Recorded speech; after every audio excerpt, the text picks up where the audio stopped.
First guest on the Q&A stage today for me, Brian Singer. Brian was with Basecamp for quite some years, and then developed and authored the detail on the Shape-Up methodology. But I'll let Brian give a little more detail there in case you missed his talk on the main stage just a few moments ago. Well, sure. I started off as an interface designer, and I was really just interested in how to, make the software do something. Like could I put it? Actually, I started in software using like database tools like Microsoft Access. Because you could have a table and then you could have like a form, and the form you could fill something in and hit a button and then it would go into the table, and I thought that was amazing. So that was I started out as a UI nerd. I just loved that stuff, but then I found out that like doing interfaces that, there comes a point where if you cannot communicate with the technical side, and no matter what you envision for what's going to be presented to the user, you can't make it into a reality, So then I learned programming to kind of bridge these two gaps.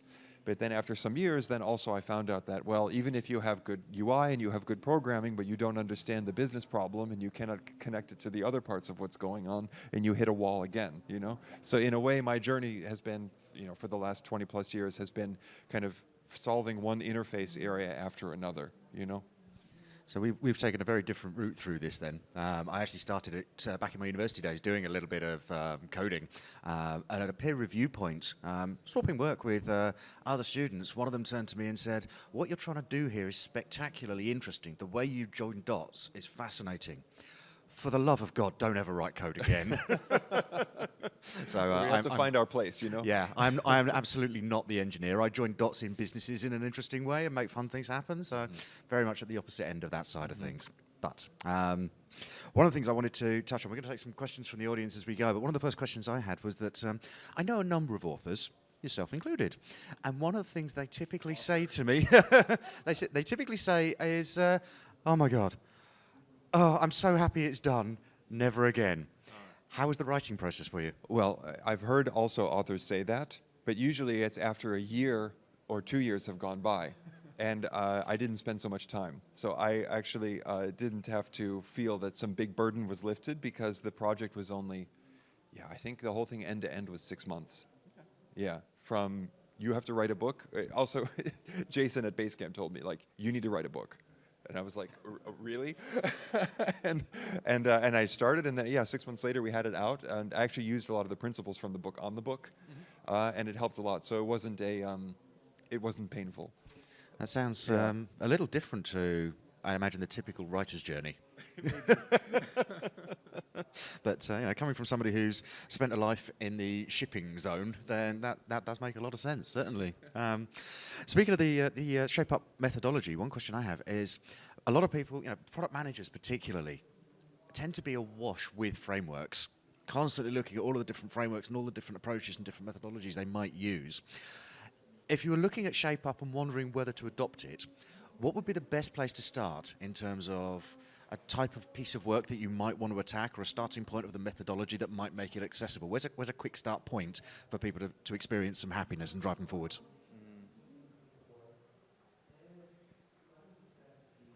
I mean, I usually, a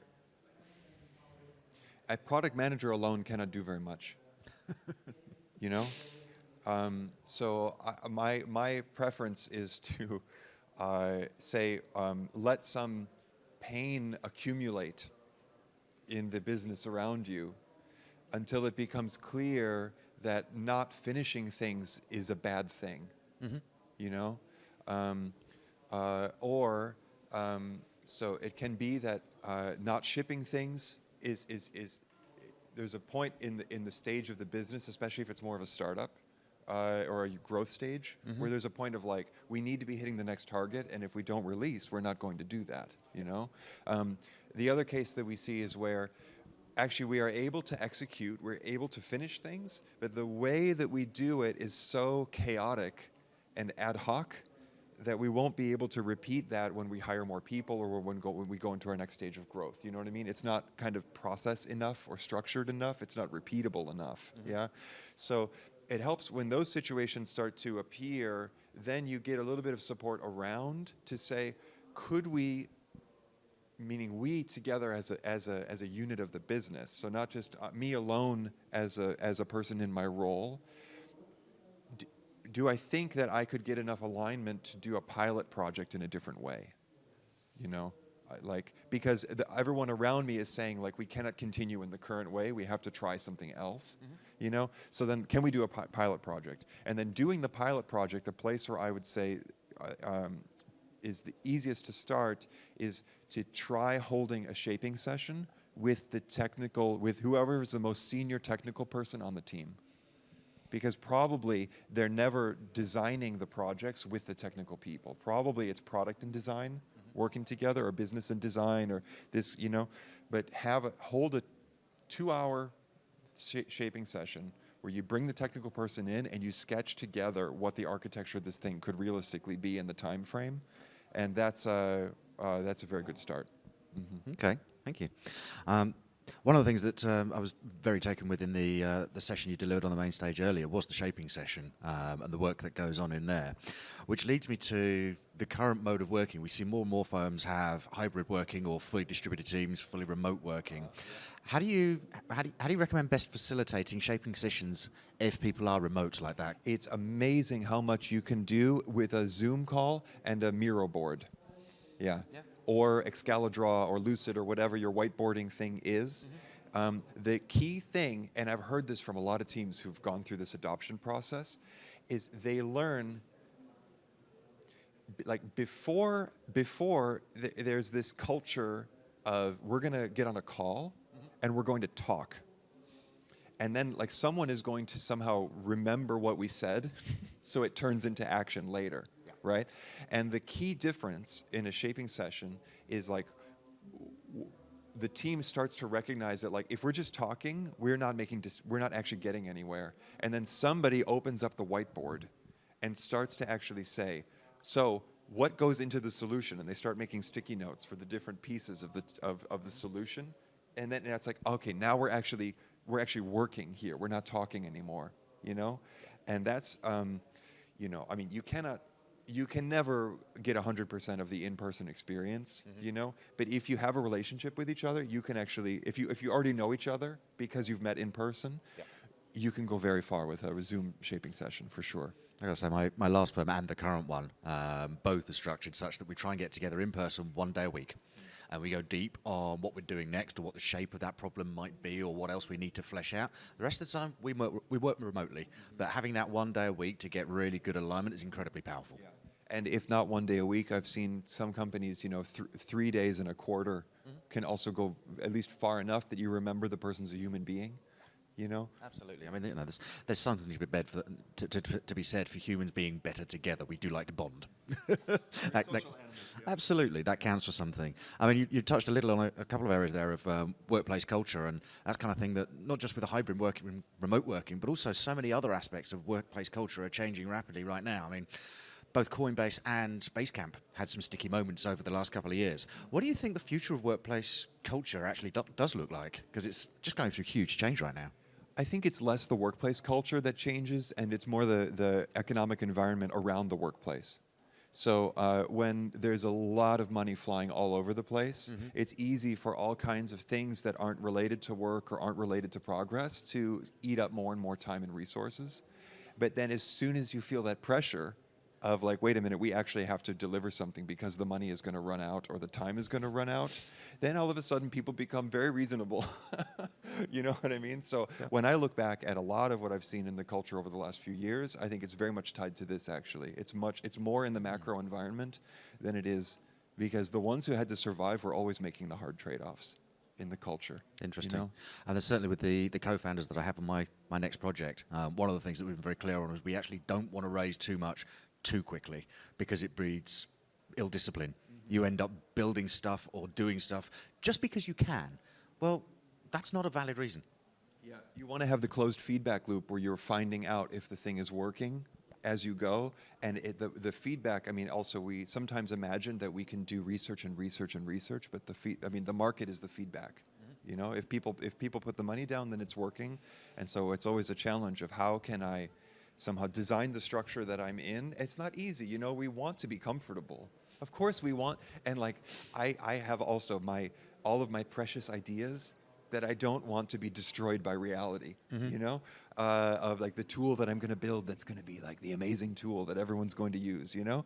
And then you show it to someone and they don't, and they totally don't get it, you know. Absolutely. And to lean into that moment and design yourself to face that moment is not so easy, but it's very time saving. Yeah.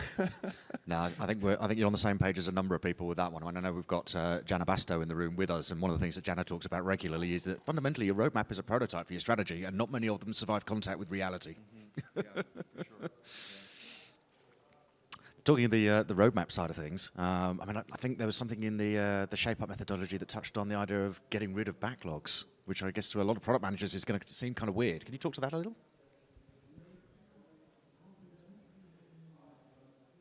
You know,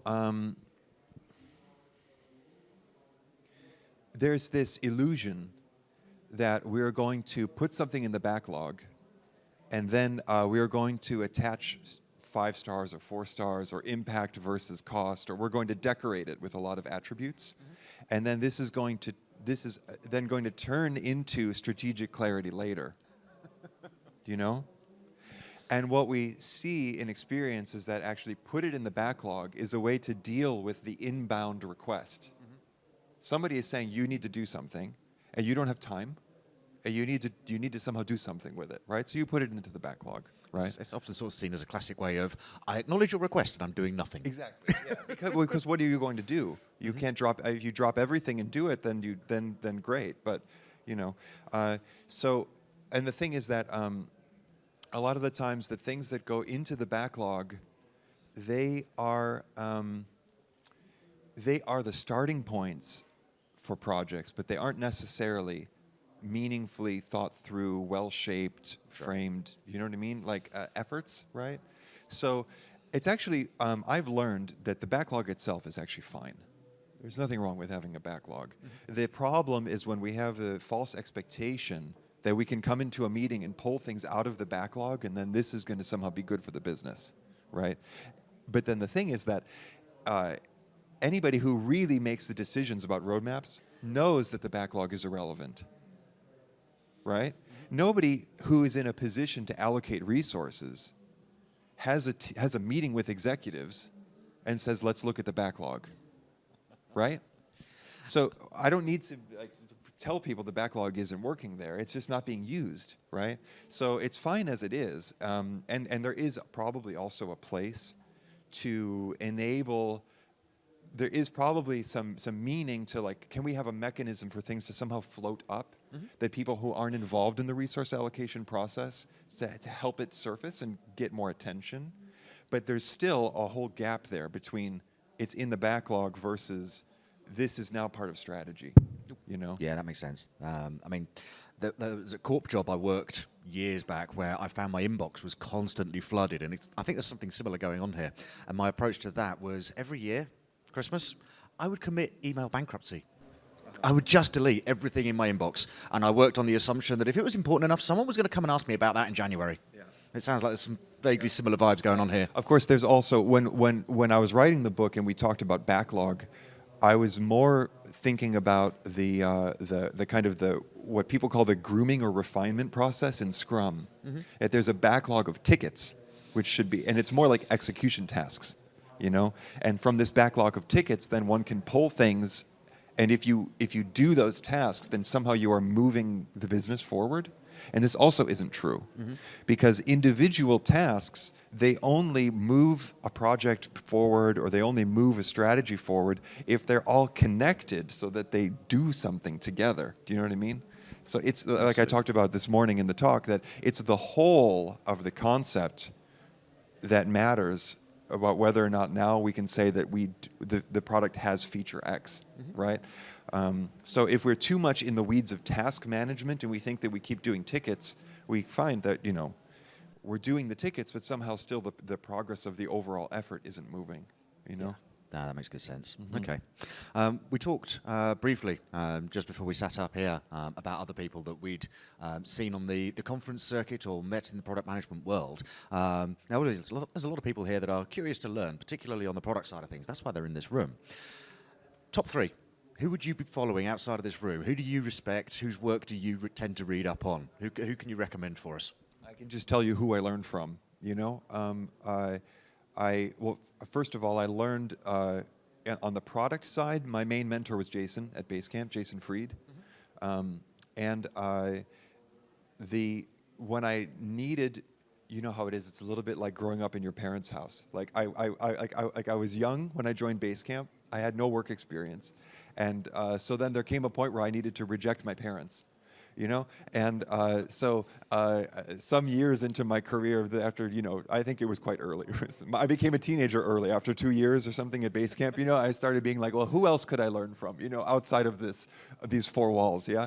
And I studied very intensely Christopher Alexander's work, the architect. And for me, this was one of the main sources of my ideas, actually, was studying his work. And then I studied, when I understood that I didn't know anything about business, and I wanted to be able to communicate to Jason and David I wanted them to be like interested in what I had to say about strategic matters, and I didn't want to just be the UI guy or the product management guy. I wanted to be like the strategy guy. And for that, actually, I found that Clayton Christensen's work was my self-taught MBA, especially not the first one, but the second one. So there's the innovator's dilemma, but then after that is the innovator's solution. And forget disruption, just the different frameworks for how to think about business advantage and how the business makes progress. And there's so many frameworks and tools in there. And that really enabled me to have conversations I couldn't have ever had before, where I would have been taken seriously, and it allowed me to kind of start to do some analysis, where I could frame things in a way that had some structure and meaning and legitimacy to it. And then as far as an in-person mentor, for me, Bob Mesta was a huge element in my career. And you all know him also at How to Web, because he came, I think, a couple times. And he's fantastic. And it's possible to tune into his podcasts and read the books and everything. And when it comes to, so his work, for me, like Christopher Alexander was the place I went to learn about design. Clay Christensen was where I went to learn about business. And Bob was where I learned to understand demand. How do I actually understand what people are trying to do and the definition of value? Clay's stuff, the business stuff, is more like, how do I create a structure where we can turn demand into supply? But Bob's stuff is like, how do I actually figure out what it is that matters, and so that I can make trade-offs in the business challenges and in the design problems and in the scope of the engineering work and all that stuff, Yeah. Okay. I could talk a long time about all that. I mean, certainly, Clay and Bob, I've spent a little time with Bob, and you always come away feeling smarter. Yes. Absolutely. Clay, I've not met, but read some of the work, certainly a huge influence. One thing I want to talk a little about is you spent so much of your career with Basecamp shipping products. And after that, there's the Shape Up methodology, the book, and now I believe some coaching and advisory work here and there. How's that transition from somebody who leads strategy at companies, ships products all day long, to being solo? It's an amazing experience, because I had no idea how, one could say narrow, but like how specialized my knowledge was to the structure of Basecamp. And even I'm very lucky that when the book came out, that it resonated so much, because there were a lot of things in it that are more on the principle level than the like how to do it level. And a lot of people, I think, reacted to the principles. But if you try to do word for word what's in the book and you're not designed like Basecamp, actually it doesn't really work in most cases. If you try to do it like by the book completely all the way through, and when I started to try and help other teams, there were so many things that I thought were compromises you couldn't make, or that you could never work like this, And I had so many like limitations in my mind that it had to be a certain way, the way that Basecamp worked, And it was so eye-opening to see.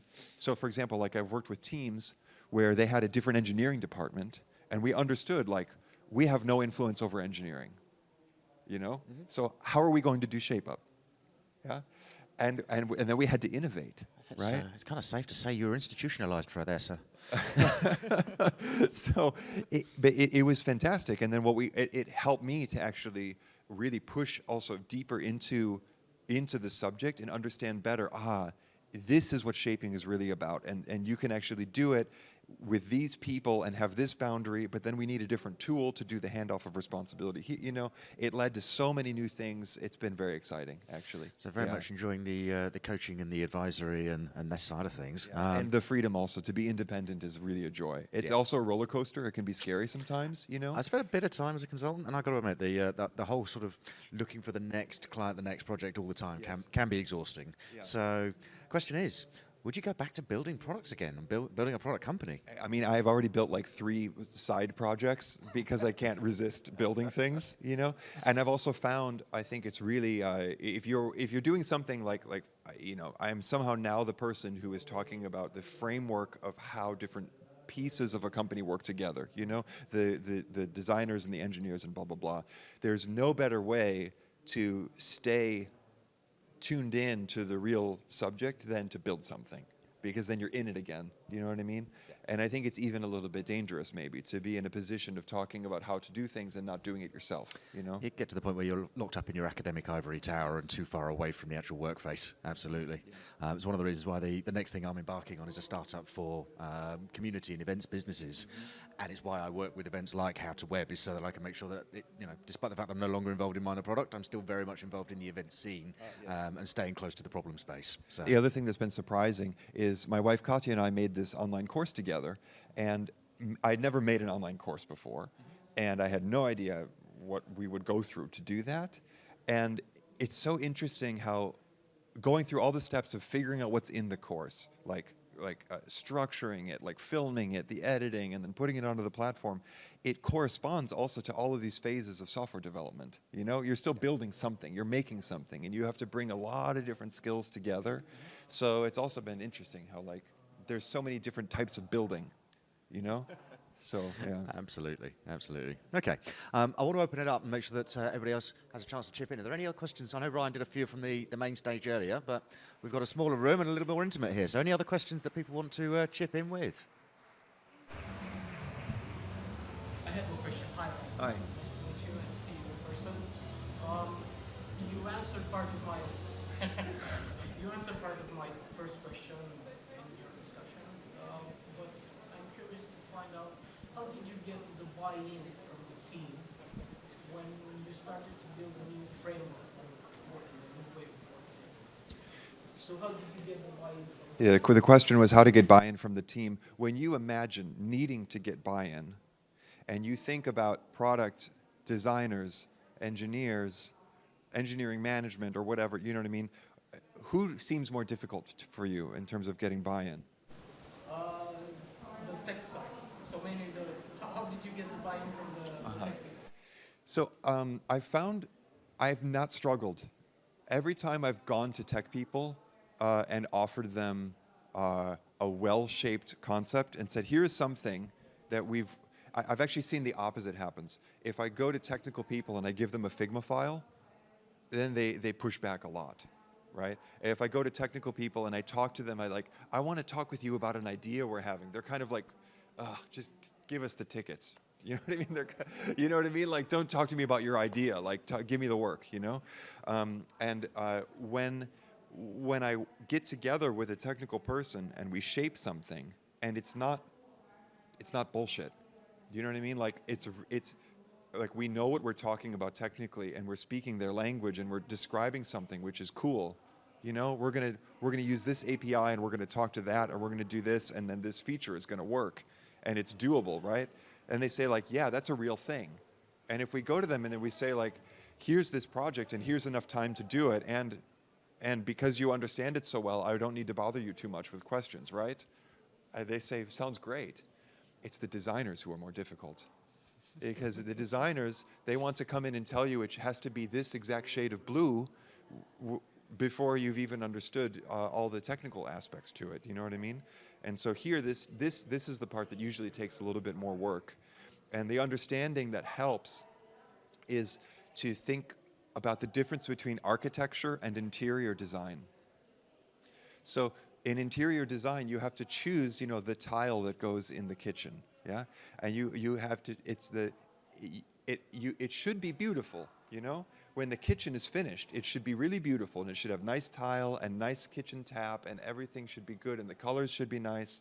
But when you are talking to the contractor and you're setting the budget for the building, the color of the tile is the last thing that the contractor cares about. It is not at all important to the architecture and most of the investment, So what we start to do is we start to understand that actually there are a lot of interior design decisions that do not need to be there on day one of the project. The engineers don't need to wait to know the color of the tile to build something, but they do need to know where are the load-bearing walls, where is the electricity and the ventilation and the support, These are the things that need to be there.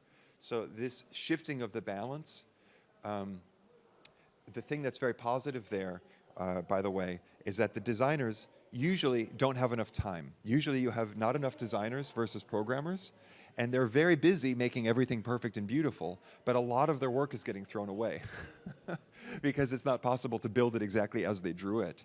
So the more that we can do architectural work and then invite them in as the interior designers, and here I'm talking about the artistic types, the ones who are mainly doing Figma, then this can help a lot. And if you have designers who are more the interaction types, who are more thinking in terms of diagrams and the flow of the user from A to B to C, they can be very, very good for this architectural design.